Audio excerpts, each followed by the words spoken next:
Black Cat Lounge is sponsored by Beacon, a home for those who have a passion for filmmaking and the unusual. The Haunted Hiddensdale House. Those who walk there do not walk alone. Paraware, apparel for the action-seeking paranormal investigator. Dragonfly art and soul for all of your magical, metaphysical, and spiritual needs. Mystery Control, your go-to feed for science, magic, true crime, the paranormal, and so much more. Paraniagara, one of the top-rated destinations in Western New York. The Black Cat Lounge is part of the Paraflix Entertainment Network.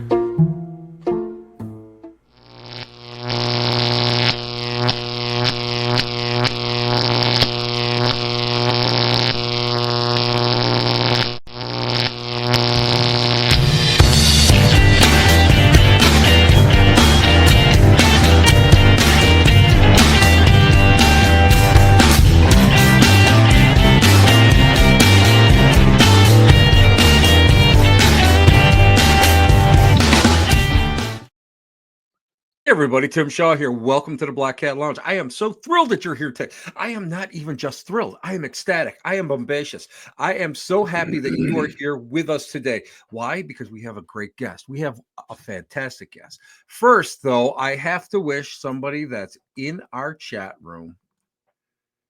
He's had a recent birthday. Thank you, Kenneth. Happy birthday. You've been a loyal listener for, I don't know.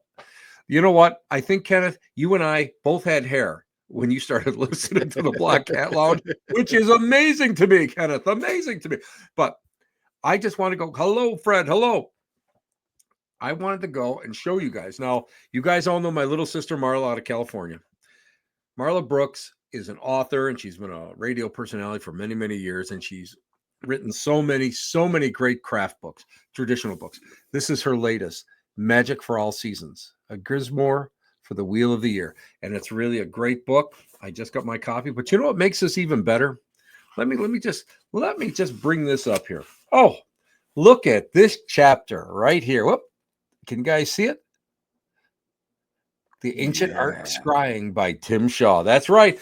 Yours truly had a chapter. And again, one of her books. And some of you guys know that I've been in her was it Animal Spells and Magic, and a couple other books. And I'm always happy to go and put a little bit of extra oomph into my little sister's writing books. And someday I'm going to be like that, but I don't know. And speaking about legends, I want to tell everybody, John Kennedy here from the Upper Peninsula in Michigan. He's a true legend. He's retired and he is a paranormal investigator extraordinaire. So anyway, enough about all of us, enough about all this craziness, about all this fun fact stuff. Let me talk about our guest. Our guest tonight is someone I have been waiting to interview. I have been waiting to interview this guy. He is, to me, he's an inspiration.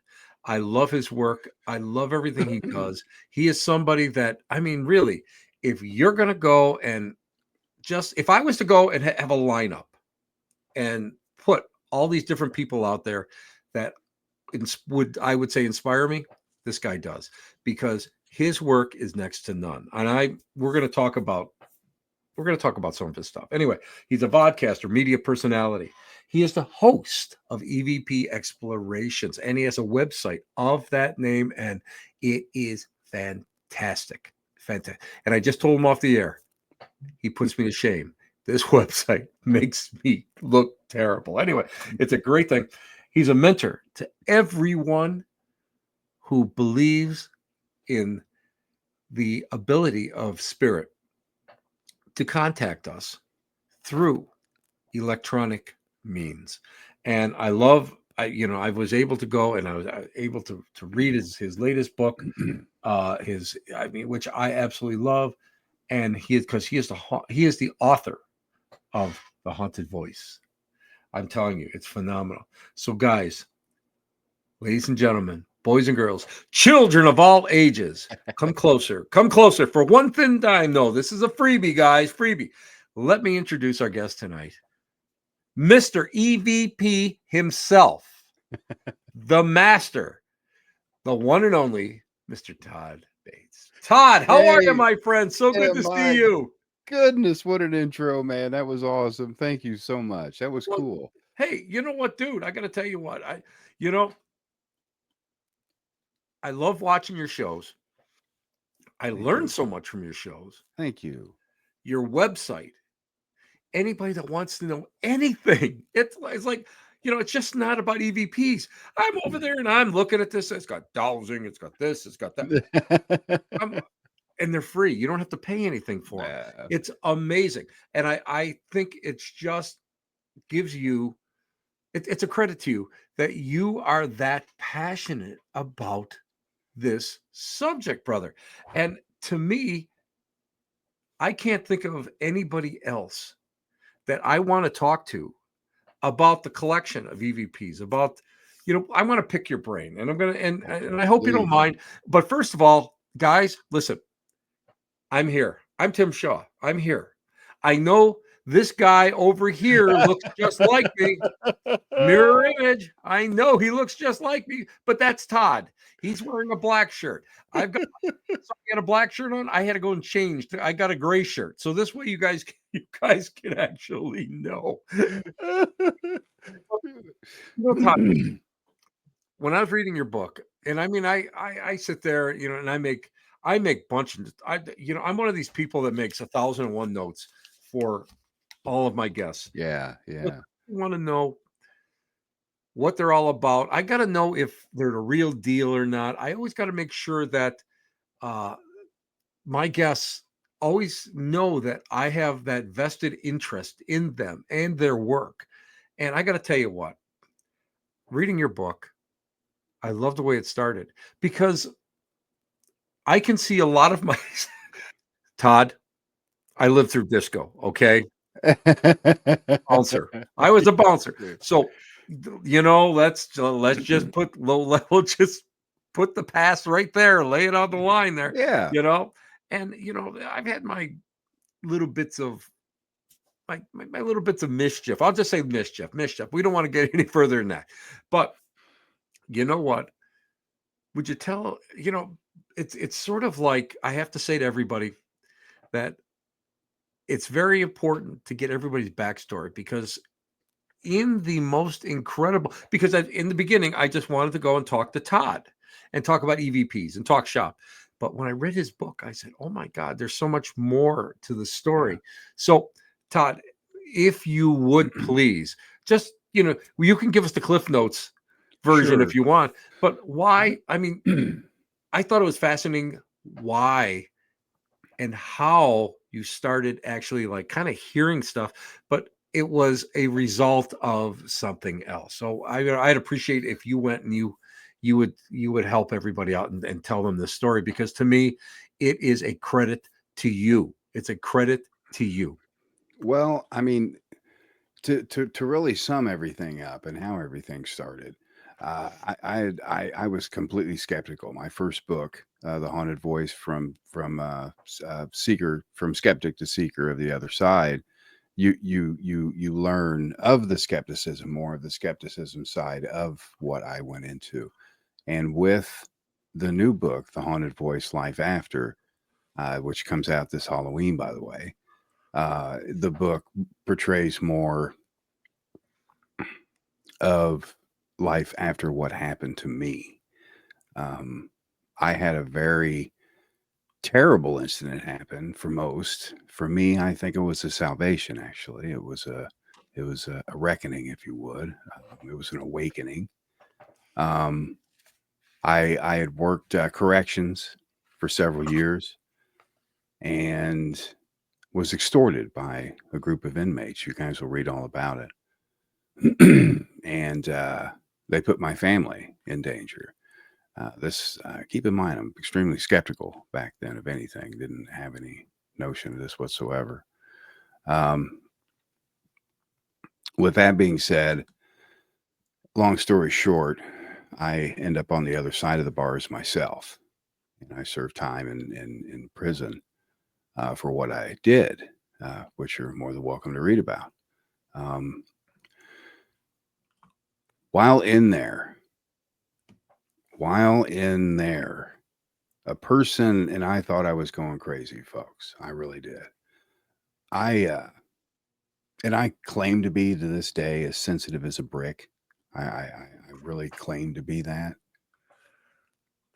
But I will sit here and tell you, when you're alone and you're confined um, to a small space such as that, you don't hear things, you sense things. You really sense things. You really learn to read people because you don't see them very often, which is strange, but that's how it connected with me. And that's where things kind of began and trickled out um, from that that time I did do behind bars. It could happen to anyone, and what I would do it all over again to save my family. Absolutely. Um, but that was the awakening I had, and that's kind of what piqued my interest. You could say into this field. What piqued my obsession, or what started my obsession, was a simple ghost tour where I finally crossed the line and told myself, hey, let's give this a shot, because you can't explain what you dealt with over there behind bars. What about out here? What's this all about? Let's see. And I just want to put out there, the community welcomed me with open arms. They really did. But, but there's drawbacks to everything, and one of them is the obsession part that I mentioned, Tim, and going out there and oh, it can consume you. This field can consume you, folks. It really can. Don't allow it to, but it can. Well, Um, this is, too many years ago when I was a kid down at the Lilydale Assembly, we used to go visit relatives.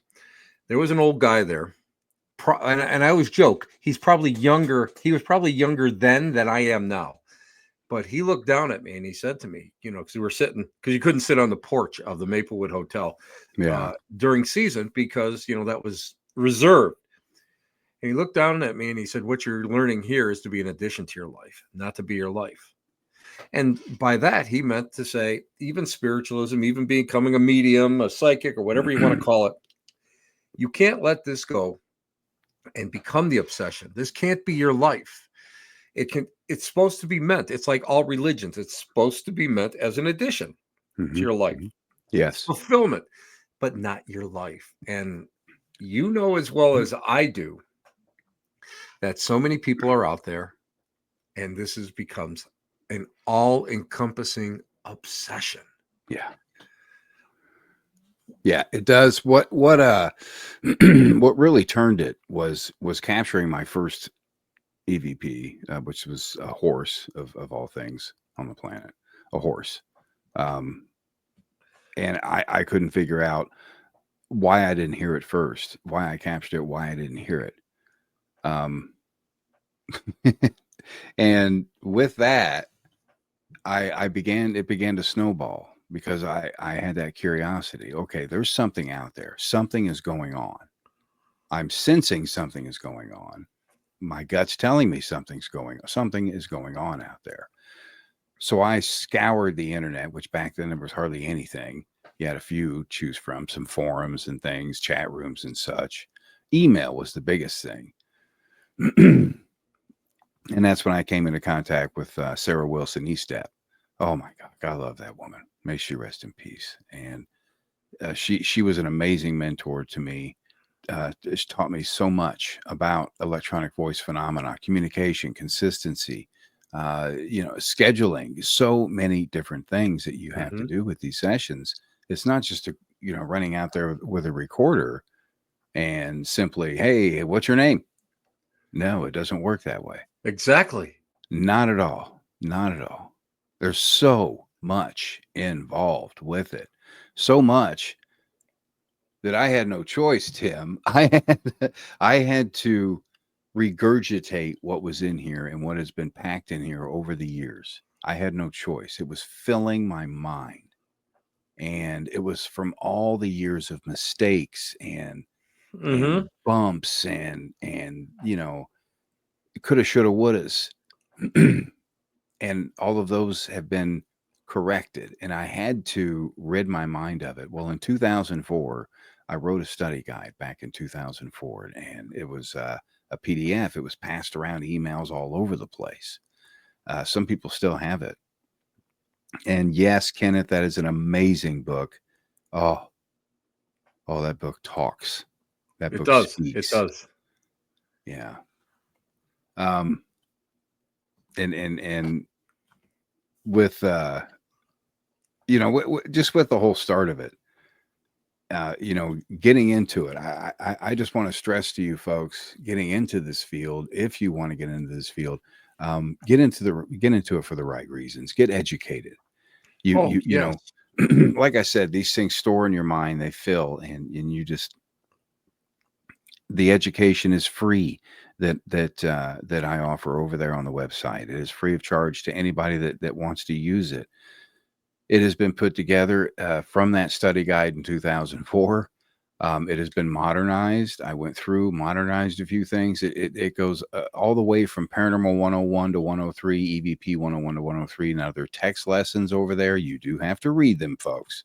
It's not a video. Those are coming. Hang in there. Those are a little tricky. But you can go there, and um, that's where the EVP journey begins. It really does, because there's so many things that you can learn on that website, not just with the courses, but with the articles and things. These are all things that have been stuck and that I've pulled out and just I'm just it's my passion now, my drive, my motivation is to push electronic voice phenomenon as far as I could push it, Tim, because I feel like a lot of researchers, a lot of the people in the community feel EVP is dead, which it is Oh, not. yeah. Oh, yeah. But everybody, so many people are going for ITC. They've given up the collection of EVP, Yeah, electronic voice phenomena, and they automatically they're going for the real time. And that's all well and good. That's all well and good. And I myself have used it. But I really feel that for whatever reason, I really get great responses working in the EVP field, working sure. just plain audio. Because let's face it, we all matrix everything. Oh, We're human absolutely. beings. Oh my No, goodness, yes. Wow. you're talking to the champion matrixer right here. And you know, I think that's the biggest problem with like the scanning devices today, because of the fact that even when you record them and you tag them, all of a sudden it's like I can never hear it. Although I have caught other things that I didn't hear previously on there, a response to a Yeah. question or a name or something. But it's just the idea that you have to be so careful because you're in the moment, you're getting swept up in that moment. And it's like, oh my God, it's that, oh my God. And I still do, after all these years, Todd, I Yeah. still get excited with this Yes. stuff. Yes. You get that, Yes. I always tell everybody, you go out there and you get one little EVP, one tiny little EVP that makes my whole night. your whole night. That yeah. I mean, that brightens everything. That makes everything worthwhile because there's so many countless hours of tedious nothing when it comes to EVP. Yes. To where ITC, these ghost boxes, I have one myself. I love the thing. I love any form of communication, to be honest with Me you. too. Me too. Any form. That's very big to me. But the older the equipment, the better it seems. I'm a little more old school. I will put that out there. I prefer my cassette recorder over a digital, even though I use both. You know, I use both. And it's funny because just the other day I was going through totes and we moved from one house to another Oh, I about love 5 when years that ago. happens. Usually you find some good stuff. Oh my God. I'm looking, I got all these cassettes, Statler Hilton, this this restaurant, this theater. And it was all All of done that. with a cheap, probably it was like at the time, probably $12 cassette recorder, external mic, Probably and the best. oh my God, yeah. And you never know what you get. And I was gonna ask you about that. If you preferred tape over digital. I think there's a place for both, Yeah, but I think people miss the boat when they're not using them together. What do you think about correct. that? Yeah, that's a good question. There's the difference between the two.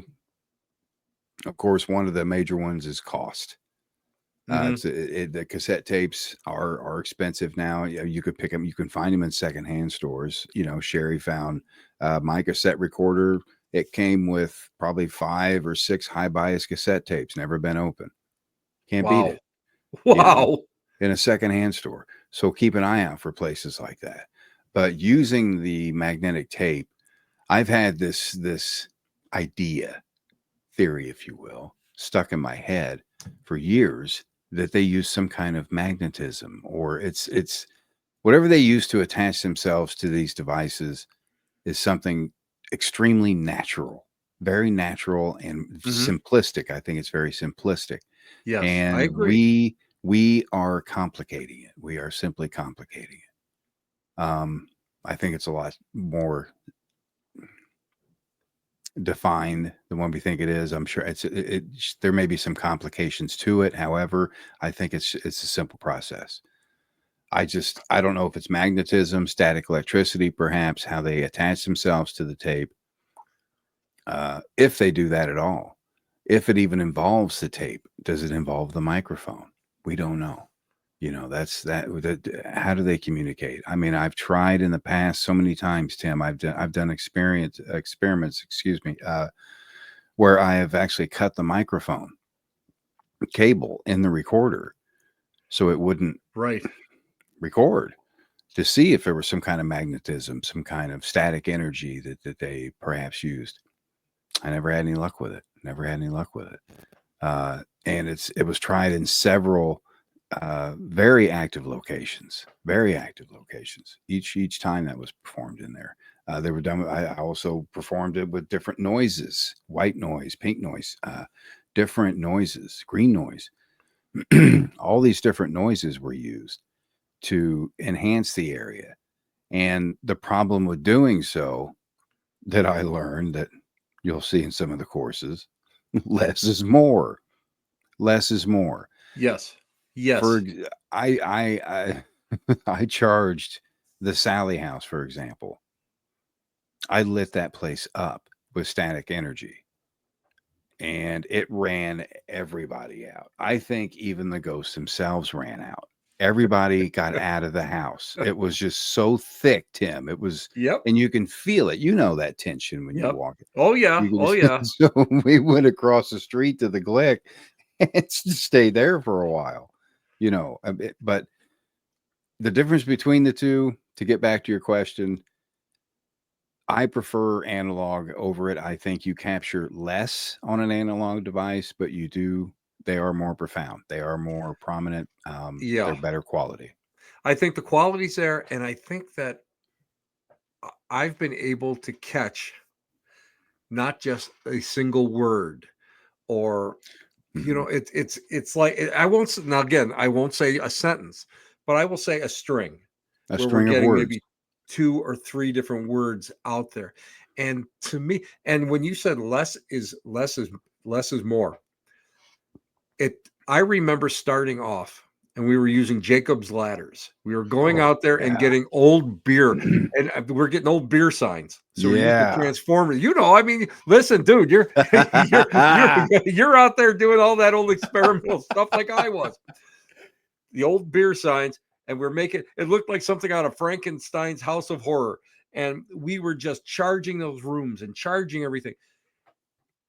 And I found that by using a lot less, we were kind of getting stuff, but naturally occurring static electricity. So we were at a place called the Wayne County Jail where we were in the middle of a lightning storm while we were in this location, Ooh, yeah. and it pushed it up, and you could feel Oh, it, and yeah. you could see the phenomena starting. And we were catching little things, bits and pieces. So I mean, now I look at, I tell people, you know, guys, go and try to buy one of those hiker lightning indicators, so that Yeah. you So can you can tell. And the one thing I gotta share with you before I'm done talking, because I'm just like so excited to talk to you. That's what it is. I'm just Oh, so excited to yeah. talk to you, man.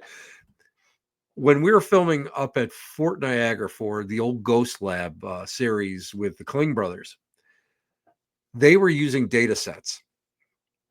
And what they found was when you had high static electricity and you had, I would say maybe above average EMF, Mhm. they were catching sounds and voices. Yeah. I that's definitely plausible. Absolutely. I believe it is. It's possible, big time possible. You have so many ways. I mean, all the way back to the old answering machines. Whatever it would take for them to come through. And Hmm. that's why Sarah, she would watch her the off station of a TV.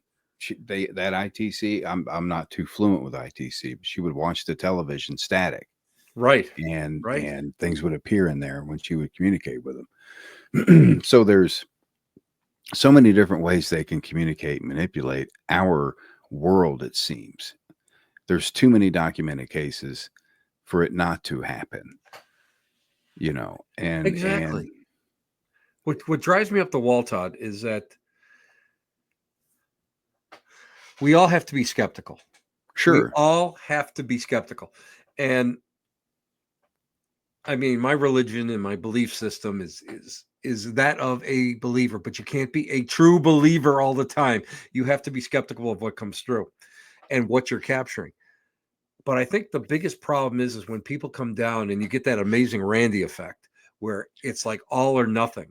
yeah. Whereas, like I know, a friend of mine, Calvin Von Crush, he's a skeptic, he's an atheist, but he's such a nice person. You want to know why? He can be a little abrasive, but I mean, so can we Oh, all, sure, yeah, you can't know. we all? But uh, he said to me, he goes, "I'm open. If I can't explain something, I'm open to more explanation." Mhm. The great skeptic, Joe Nichols. Joe Nichols, I met him. We were filming I was filming something. I was doing camera work for something or other, and we got a chance to talk with him.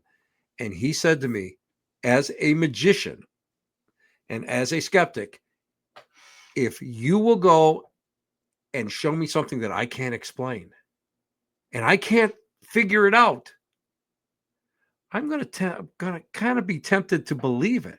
And I thought to myself, here is a gentleman, the late Joe Nichols, who was ahead of his class. I mean, years and years and years ahead of all, he was an amazing person.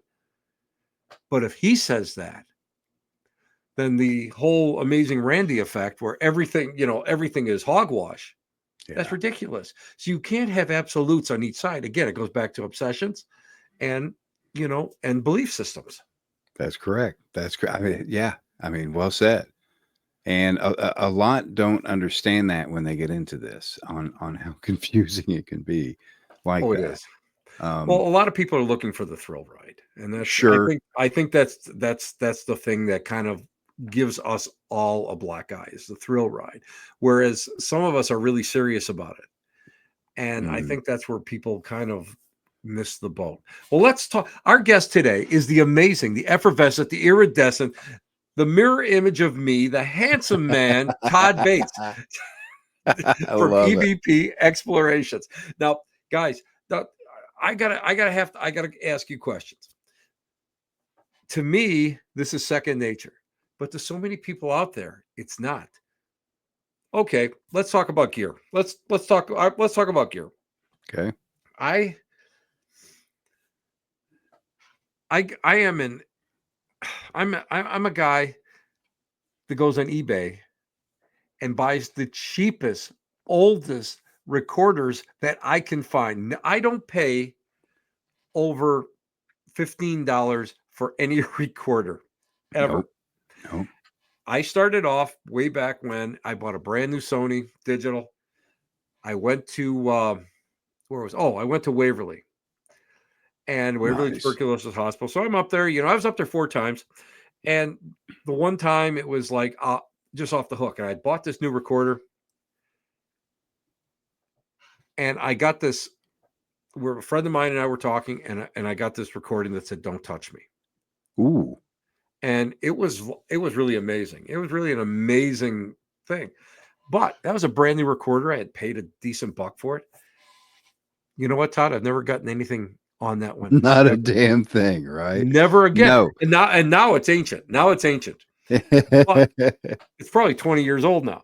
But I'm buying like these old I'm buying these old Olympus Olympus. recorders. Yeah. I got the coffin shaped ones, and I will tell you the one that has impressed the hell out of me that went out of that like skyrocketed in price because of paranormal investigators. Oh, The Sony ST25.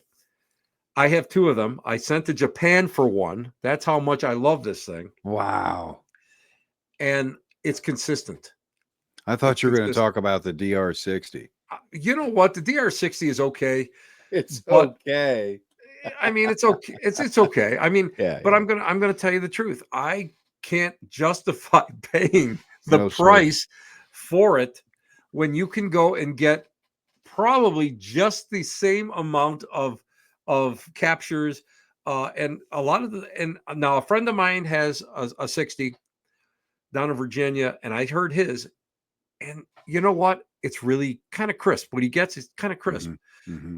He's got a second one that's like just garbled, and that's what I hear a lot of, just garbling.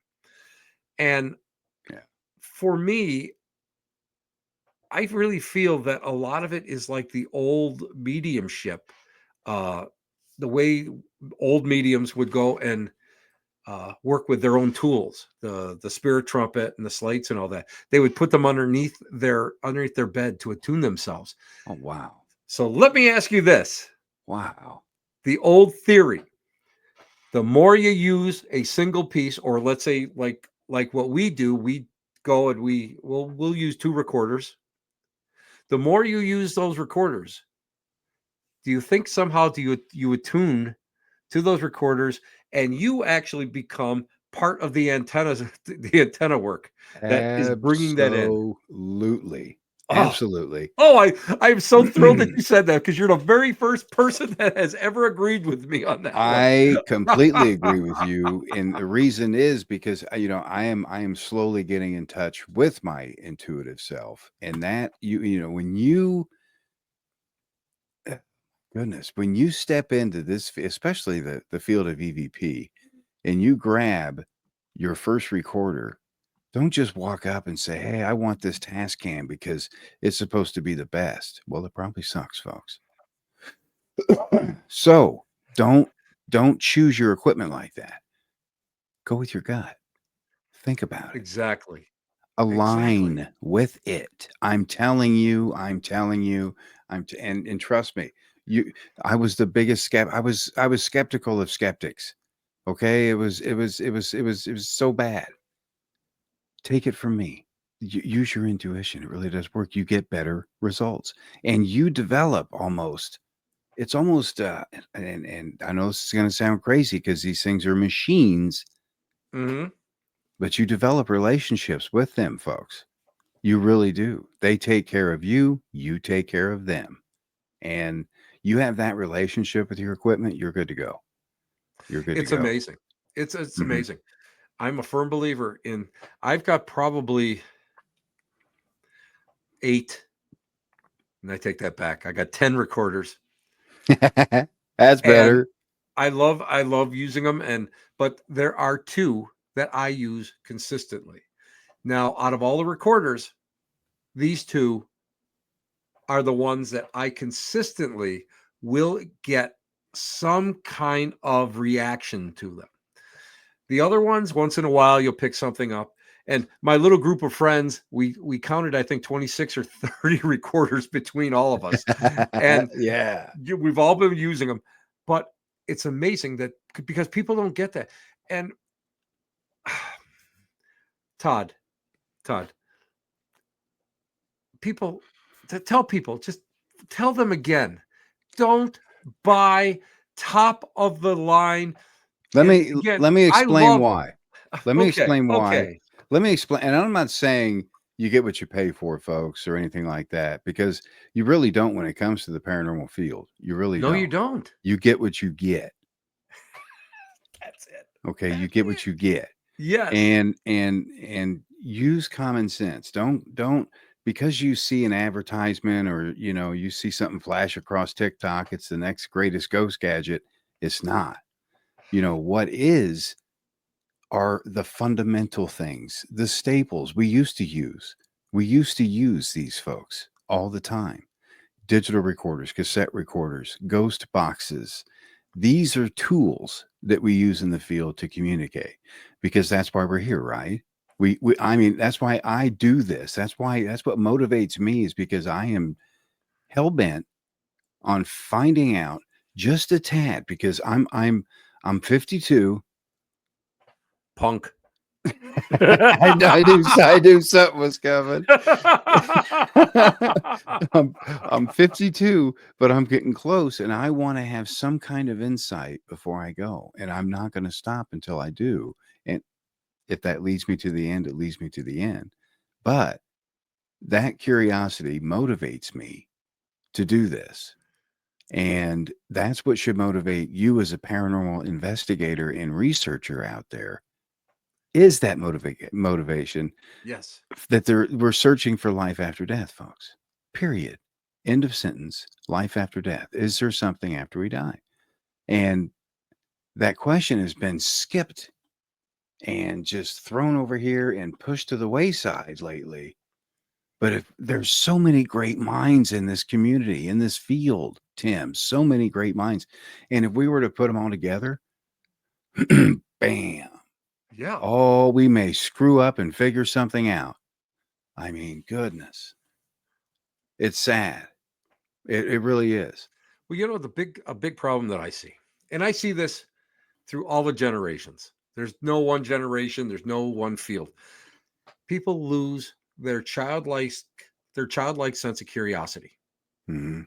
You and I look at this as not as I'm not reaching a goal. I am not looking for fame. I Yeah. listen, it would be nice if we could get a paycheck, but I mean, you know, Sure.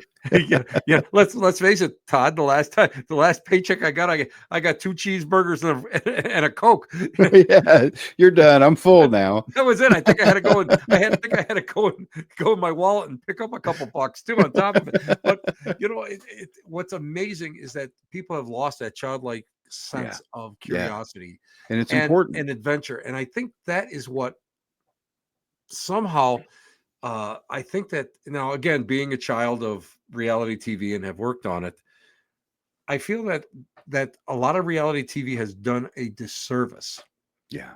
because Yeah, it has. they're looking for that what makes a show pop. They're looking for what that wow factor. And again, if you get it, it's fantastic. But too many of the shows, how can I say this without getting in trouble? I'll just say it. Yeah. So many shows have fraud, are fraudulent, so many shows are faked and stuff. And you have to really, Produced.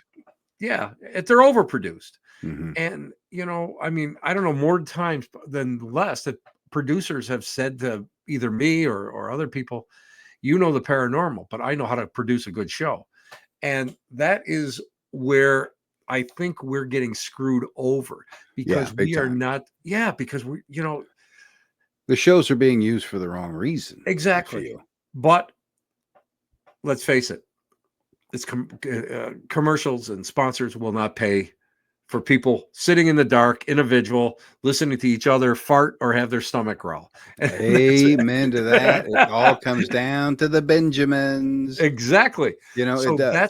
that's where I think a lot of problem is. So I think what you're doing is trying to bring it back to that wonderment, that curiosity, and Mhm. not a goal, but a focus on what's your focus. Your focus should be on, let's try to see if we can bridge a gap. Let's see what we can use. Let's experiment and think outside the box. Yeah. And I think what you've been doing, Todd, is been thinking outside the box for years. And I think the box is finally opening where people are saying, that Todd Bates, he's not a whack job after all. So, yeah, he's not as nutty as we thought. Oh Yeah. no, I can say that you're crazy, but I mean, Oh, yeah. this is the pot calling the kettle black. Yeah. Both the long road. Oh, But now, that's how this community rolls, yeah, it and is. It is. it's yeah, it's crazy. Well, let me ask you this. When we're looking, for me, personally, when I start looking for EVPs, when I want to do EVP work, I think the biggest problem is that we become very fractionated because we've got REM pods, we've got X, Y, and Z. Yeah, yeah, We're yeah. all over the place, and we're not concentrating on one facet. That is Now, correct. a group in Virginia, CIPI, something like that. Uh, Brad Bradley is my contact's name with them. They go out there and they're not really looking for evidence, but they're looking to see about patterns, radiation and barometric pressure and static and air pressure. And they're looking to see in these haunted locations what happens, how, you know, what may be occurring in these places. Mhm. So that's their focus. Other people go out there and say, okay, this is our focus for this. I will say in the old days for seance, our focus was the production of physical phenomena, not anything else. Focus on that. So, do you think that when people go out and they're in the field, do you think that they should make up their mind before they leave the house what they're going to concentrate on that night, how they're going to do it, and what equipment they should be taking? Not taking the, not taking a The pre-night suitcase. selfies, yeah, yeah. Oh my! Listen. The selfies. I, I like my feet. I take a lot of pictures of my feet. God, listen. You know what I mean? I got to pay for this hobby somehow. But but do you think? I'm sorry, Todd. No, I feel your pain, I feel it. but but I mean, do you think that people should be like already before they're going? They should say, I'm going to experiment with this tonight. Yeah, I think, one of the largest things, and I've learned this over the years, folks, trust me, I had a lot of equipment, a massive amount. I had sponsors out the wazoo back in the day. It had to come out my ears. I got rid of it all. I got rid of it all. Of course, your best piece of equipment's right there. Right. Right there. Right. Now, as far as keeping things simple, keeping things less, that is important because, like you said, you're able to focus on that. Now, if you have all those distractions, you're done. You're done for. You cannot. The brain. Let me. The brain cannot accurately compute all of that simultaneously. It just can't do it. So, if you know if you're conducting an investigation, for example, you've gone out there several times, you've developed a relationship with the client, maybe, then you can start introducing your different experiments, different equipments, and so forth. But the first thing you should do, what I would do, is discover communication. That is going to be your easiest Yes. carrier into the next level, is if you make communication with whatever's in there. Right. Right. Uh, so that's where less is more. Bring a recorder. And by all means, my goodness, don't forget to record the client interviews. So many people forget that. Record those things. That's where a lot of the activity happens. And Tim forgets those things. I did. I'm good now. It Todd, happens. I It am good happens. now. I'm better now than I was, but I used to forget. Or the problem would be is I would upload it and then I would never listen to it. I would listen to Yeah. everything else, but I would never Uh-huh. listen to the client interview because it's still fresh in my head. So Yeah. I'm out there typing, the basics and going, and how many times during that client interview have you heard voices somewhere in the background? Mhm, mhm.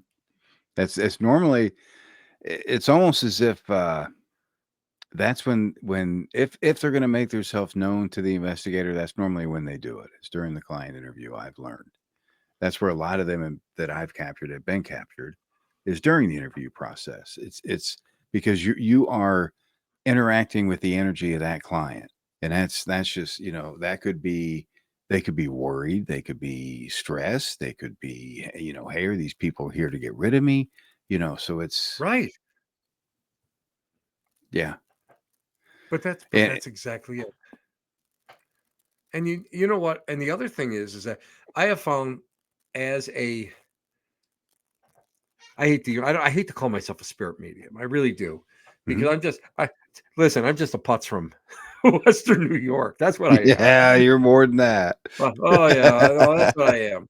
But what I have found is that it's building that relationship even before you go there, allowing your vibration and your intent to be honest, to be respectful as you're Mhm, going in.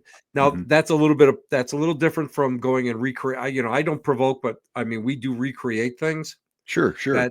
that could be interpreted as provoking, It especially in jails and it's a prisons and that gray sort of thing. area, gray Yeah, area. but I mean, the idea is that you're doing it for a higher purpose, A purpose, and absolutely, yeah. you're not doing it to exploit whoever may be. You might trigger something, residual, you might trigger something intelligent. You're not there to exploit it, you're there to get the evidence, and that's what you're Mhm. trying to do. But I think if you when you're before you even walk into the location and you've set that intention. Weird thoughts are things, spiritualists believe thoughts are things. So you're walking in there, and all of a sudden that your frequency is out there, that energy's out there, that location or whatever's in that location is absorbing that, good, Every bad, and bit ugly. of it, every And bit of it. exactly, and that's what I learned that from dowsers.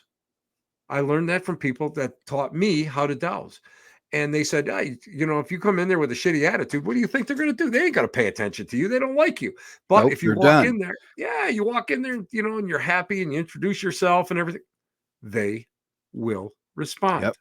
It And that's what they're I find. what people seem to forget, what researchers seem to forget, unfortunately, is they were once human beings, and they still are human beings. They don't change that much. That's It's exactly not it. gonna be this drastic change. Your soul, if, if that is what animates us is our soul, we really don't know. Uh, something does. There is Mhm. something intelligent that lives, I feel, past the life of the body. I don't know what it is. I don't know if it has a mass. I don't know if it has anything to it whatsoever other than pure energy. But I also feel there's two different types. You have your ghosts that are earthbound, Mhm. and I also believe you have spirits that choose to come and go as they please. That they seem to have accepted their death and have crossed over. As to where a ghost, a little cranky, decides to hang around for a little while, judgment, could be anything. Yeah. You and me. That's us. That's us. We'll be around a while, guys. So you know what? Just go and just poke the devil, and we'll be there. We'll be there to talk to you. Believe me, We'll be and we've there. got stuff to say. We know we're in trouble. We know we're in trouble. Hey, I wanted to ask you. I wanted to ask you. Now, this is always a hot potato question. Yeah. I was brought up. We didn't really, you know, we didn't really believe in angels. Didn't believe in demons, but we believed in energy. And energy is can never be destroyed. It just changes form. And Correct. I'm a firm believer that I believe that the personality and the memories and all that they live on in an energetic state. Now, if you get somebody that's cranky, of course, they're going to use that energy, whatever, the battery is, and they're going to use that to communicate. Mhm. And sometimes you get that kind of lower entity that is using that energy. What do you tell somebody when, and I've gotten more than my share of FUs on EVPs. What do you say to somebody that when they get this and they're like either new or they're the homeowner that's just, experimenting and they get this FU and they think that like Satan himself is in the closet waiting for them to go to sleep. What what would you say to them?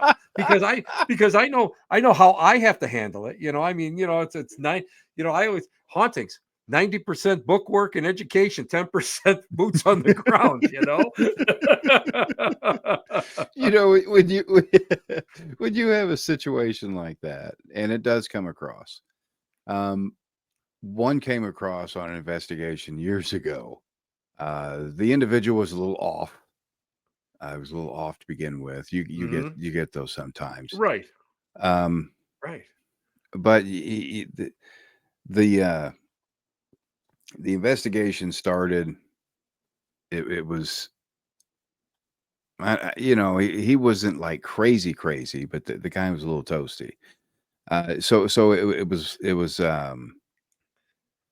oh my goodness, I lost my train of thought, Tim. You're Where was 52. I It go? happened. Yeah, where was I going with that, Tim? you're Oh my you're goodness. oh no, we were talking about people that that may be a little bit mentally unstable. Yeah, yeah. And what happens when you might have something that's a little bit that's like scarier that they Okay. may catch they Okay. may capture Okay. something a little scarier. All right. That's where we were going with that. So what I would do, what I've done in the past with because I've had a couple borderline demon type cases that I referred out.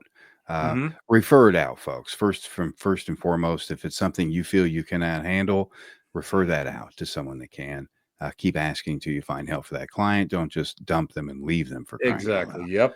loud. If it is something that you feel is just malevolent or cranky, advise the homeowner. Okay, you don't have to sit there and, hey, you got something really pissed off in here. You don't have to scare them. Just say, it appears we have a malevolent spirit. We're going to communicate with them to see if there's anything we can do to maybe calm them down or to see what's concerning them. You would say something like that, and that would just ease the client. And they're Yes. like, It okay, does. It does. yeah, Just the fact that you believe them. that you believe them, period. Exactly. That will go and start calming people down. And let me ask you this, in those situations, when the client is calmer and starting to understand, or, they're calmer, have you noticed that the infestation becomes lessened? It's almost as if you're starting to go and you're starting to pull the plug out on them. Yeah, and that's where, as a researcher, that's where you're going to start doing your digging as well. Is this a real haunting or is this a poltergeist case? Or could this be a A, manifestation a of a tulpa. telekinetic uh, manifestation of a thought Yep. form coming from that person, Yep. especially if they're, because I've found in several cases where you do have, especially children, that may have a bit of a problem. And we're not saying, hardcore disability, but, an emotional, Sure. imbalance. You're going to start seeing more of that, more of a poltergeist activity than anything else. I couldn't And you agree have to, more. and you have to go and you have to try to get that. And that's where a lot of times I think people, when they're doing, a lot of these teams go, well, here, use a recorder and do it yourself and try it yourself. I'm thinking to myself, are you crazy? Yeah, You, yeah. you don't do that. Don't let that, No. don't, No, you do it guidance unguided. guidance is key here. Yeah. I mean, you are this family's last stretch of hope. They have tried everything else, trust me, before they've contacted you. You Yep. are the bottom of the barrel, Yep. okay? And when you go out, you have to take this extremely seriously. You cannot. I mean, if you're not going to take this seriously, don't investigate a client's home. Don't go over there thinking it's cool on a Friday night. Let's get the recorder and let's go over to Jimmy's and see what's up. It's not what you do. No, but I have seen it happen. I've seen I it happen. know. These are planned events. These are things that you do have to do some digging with, folks. Your client, you want to set up an interview, you know, you don't want to do really an interview and full investigation the first night. You're really going to piss a lot of things off um, gradually, and let the client know that's what you're doing. You are Yes. developing a relationship not only with you, but also the spirits within your home. And it makes a huge difference when This you go is back what the second time. a lot of the old time spiritualist spirit rescue services were all about. Yeah. Building that rapport until you can convince that entity, that spirit, personality, whatever you want to call it, to leave. And Yeah. that was the end result. Whether it happened once or if you had to go back 10 times. But that is what you did. Always build the rapport up. That's the way to. Okay, we got, you're fascinating, Todd. And I just want to just like talk to you for like 5 hours, but then, you know, you got a Yeah. life and you know how it is. You have to work for a Yeah. living. It I, happens. I'm at that point where it's like, yeah, oh, what day is it? Yeah. Well, It's Monday. congratulations to you, sir. That is big, though. So congratulations But to you. That's big. Todd, I would like to know what you would consider the Mount Everest of EVPs Of mine. of yours. Of yours. Um, my favorite, the one that has the biggest story to me is the one entitled "That's My Daddy." Wow. Um, that one has a very, that one taught me so much and taught everyone around me so much. With this particular EVP, it was of a little girl, of course, but the story behind this was we were investigating a small schoolhouse, and a family, a mom and dad wanted to come. They had lost their daughter. She was 5 years old. Now, I didn't know this at the time. They didn't tell me this. uh, we set up a stationary session real quick, Wow. and we were going to Wow. leave the building, and we left. And of course, after we analyze it, I have mom and dad standing behind me, and the rest of the team was around. And I'm analyzing the EVP, and there it was. And I reduce it just a tad, and there it is even more. And immediately I could see, because I remember looking at seeing the reflection in the old CRT monitor of mom bursting into tears behind me because she immediately recognized her daughter's voice immediately. And she also agreed, all of us agreed on what it said. So we classified it there as a class A. And it's that little girl saying, "That's my Amazing. daddy," as if she's pointing up at him. It's amazing. Wow. Yeah. It's amazing. Todd, we are out of time. This is like ridiculous. I can't stand it. I can't. It happens. You're coming back on? Will you come back on? Absolutely. I've got, Anytime. listen, I've still got two pages of questions. Anytime. I didn't get to them yet. Todd, tell everybody how they can get a hold of you, how they can find out more about EVP exploration, what's going on with your show, and how you grow such a great head of skin. Yeah. First of all, you can just, everything's right there at evpexplorations.com. Visit the website. The show is live every Thursday night. We're an independent show. We don't have any sponsors, anything, folks. We are just out there, community funded, community based for you fine folks. You can find that live every Thursday night, 8 p.m. Central, 9 Eastern. And get over there, take some courses. Okay. Contact me through the website. Let me know how you're doing with the courses. I see updates and things. There's 192 students over there, Tim. 192. And I love each and every one of them. They're in there tackling those things, and they get a little certificate at the end. It's an accomplishment because some of them are pretty complicated. But that's the best way to get in touch with me, folks, is right there through the website. Todd, I got to thank you so much for taking the time to come on this show. This has been a thrill for me to be able to sit down and just pick your brain, talk to you, Yeah. share stories, and exchange grooming tips. Yes, sir. Yes, sir. Yeah. Yep. It's called Stick Titan, by the way. Yeah, when tighten. you're I just scraped mine. I just had to scrape mine here. It was getting a little long. Stay on the line. I want to thank you properly off the air. You Thank got it, you Tim. again, Todd. This Thank you. was Thank you, Tim. Thank you, illuminating, and I everybody. really, you know what? I got to tell you what. You're one of my. I've gotten like now 5 top guests.